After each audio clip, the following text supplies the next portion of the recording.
পার্লেজি বিস্কুটের মধ্যে 1 চামচ কফি পাউডার দিয়ে একদম নরম তুলতুলে মাখনের মতো সফট দারুণ টেস্টি রেসিপিটি মাত্র 15 মিনিটে তৈরি করে ফেলুন। খেতে দারুণ লাগবে। তো এই রেসিপির জন্য এখানে আমি 5 টাকা দামের 4 প্যাকেট পার্লেজি বিস্কুট নিয়েছি। বিস্কুটগুলোকে প্যাকেট থেকে বার করে নিচ্ছি। আজকে পার্লেজি বিস্কুট দিয়ে একদম মাখনের মতো সফট কেকের রেসিপি শেয়ার করব। তবে এই কেক বানাতে 30-40 মিনিট একেবারেই লাগবে না, মাত্র 12 থেকে 15 মিনিটে তৈরি করতে পারবেন। তো বিস্কুটগুলোকে একটা বোলের মধ্যে নিয়ে ওর মধ্যে দিয়ে দিচ্ছি 1 চামচ কফি পাউডার। এর থেকে বেশি কফি কিন্তু একেবারেই দেবেন না। এইবার ওর মধ্যে দিয়ে দিলাম বড় 1 কাপ গরম দুধ। অবশ্যই গরম দুধটা দিতে হবে। আর তারপর খুব ভালো করে মিশিয়ে নিতে হবে। যেহেতু গরম দুধ দিয়েছি তো বিস্কুট কিন্তু সাথে সাথেই নরম হয়ে যাবে। আর এইভাবে করে খুব ভালো করে মিশিয়ে নিতে হবে, যেন একটুও দানা না থাকে। চাইলে আপনারা এই বিস্কুটের পেস্টটাকে মিক্সিতে দিয়েও কিন্তু ঘুরিয়ে নিতে পারেন, তাহলে হাতে ফেটানোর অত ঝামেলা থাকবে না। তা আমি আবারও 1/2 কাপ দুধ কিন্তু দিয়ে দিয়েছি এর মধ্যে, অবশ্যই গরম দুধ। আর তারপর খুব ভালো করে ফেটিয়ে নিয়েছিলাম। একদম ফেটাতে ফেটাতে ক্রিমের মতো হয়ে গেছে, তো ততক্ষণ পর্যন্ত ফেটিয়ে নিয়েছি। আবারও বলছি, আপনারা চাইলে মিক্সিতেও ফেটিয়ে নিতে পারেন। তো এইবার দিয়ে দিলাম ওর মধ্যে 1/4 কাপ পরিমাণে চিনি গুঁড়ো, 1/4 কাপ পরিমাণে সাদা তেল। খুব ভালো করে আবারও ফেটিয়ে নিচ্ছি। আপনারা যদি মিষ্টিটা কম পছন্দ করেন তাহলে বিস্কুটে যে মিষ্টি থাকবে তাতেই কেকটা বানিয়ে নেবেন, এক্সট্রা করে চিনি দেওয়ার কোনো দরকার নেই।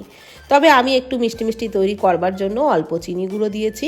আর তারপর খুব ভালো করে ফেটিয়ে ঠিক এই রকম ঘনত্বের ব্যাটারটা তৈরি করে নিয়েছি। এইবার ওর মধ্যে দিয়ে দিচ্ছি 1 চামচের থেকে একটু কম বেকিং পাউডার। আর যতটা বেকিং পাউডার দিলাম তার হাফের হাফ দিয়ে দিলাম বেকিং সোডা। খুব ভালো করে মিশিয়ে নিচ্ছি। আপনারা বেকিং সোডা বেকিং পাউডারের জায়গায় ইনো পাউডারও দিতে পারেন। এইবার একটা কেক টিনের মধ্যে 2 চামচ মতো সাদা তেল দিয়ে দিলাম। তেলটাকে খুব ভালো করে কেক টিনের ভেতরে সাইডে ব্রাশ করে দিলাম। ব্রাশ করে দেওয়া হয়ে গেলে যে ব্যাটারটা তৈরি করে রেখেছিলাম সেটা পুরোটাই দিয়ে দিচ্ছি। আর ব্যাটারের ঘনত্বটা দেখে নিশ্চয়ই বুঝতে পারছেন যে কেমন রেখেছি। আমরা কেক বানানোর জন্য যেরকম ব্যাটার তৈরি করি ঠিক সেরকমই কিন্তু এই ব্যাটারটাকেও তৈরি করতে হবে।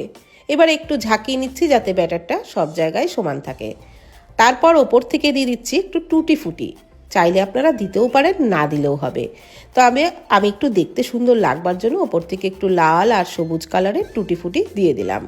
এইবার কড়াইয়ে ফুটন্ত গরম জলের উপরে একটা স্ট্যান্ড বসিয়ে দিয়েছিলাম। তার উপরে কেক টিনটা বসিয়ে ঢাকনা চাপা দিয়ে লো টু মিডিয়াম ফ্লেমে 12 থেকে 15 মিনিট, ওই 15 মিনিট মতনই আমি ভাপিয়ে নিয়েছিলাম।